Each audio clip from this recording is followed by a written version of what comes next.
আপনি রাসেলের কে হন? রাসেলের আম্মু। আচ্ছা আচ্ছা, কদিন ধরে আছেন মেডিকেলে? যে ওই তো অনেক দিন ধরে ওই মেডিকেল আসলে মীমাংসী মেডিকেল আসলাম মনে হয় 1 সপ্তাহ মতো। তারপর এখানে আসছেন? আবার এই জায়গায় ভর্তি করে দিচ্ছে এরা। আচ্ছা, আপনাদের বাড়ি কোথায়? আমার দেশের বাড়ি শরীয়তপুর। আর ঢাকায় থাকেন কোথায়? ঢাকা ক্যান্টনমেন্ট থেকে। আচ্ছা আচ্ছা, ও চিকিৎসা চালাচ্ছিলেন কিভাবে? আর চিকিৎসা আমার টাকা পয়সা নাই দেখে চিকিৎসা করতে পারি না। আচ্ছা একটু বিপদ পড়ে গেছে যে সাহায্য যেমন একবেলা খাইলে আমরা আর 2 বেলা খাওয়ার সম্ভব না। বাচ্চার বাপের অসুখ, হাড়ের সমস্যা, হ্যারলো যেমন সর্দি থেকেছে 2 মাস, আরেকবার থেকেছে 3 মাস। আপনাকে তো 10 দিনের ওষুধ কিনে দেওয়া হলো, এখন এটা হলে কি আপনার সুবিধা হবে না? বলেন একটু শুনি। যে ভালো হবে আমার ভালোর জন্যই আপনারা দিচ্ছেন। এরপরে তো অপারেশন হবে না? যে বলেন অপারেশন ওষুধ দরকার, সেটা বলেন।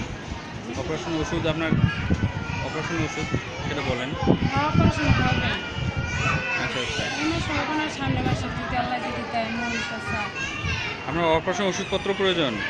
যে প্রয়োজন আমার, তো সাহায্য দিলে আপনার খুব উপকার হবে আচ্ছা আমার। আচ্ছা, ঠিক আছে।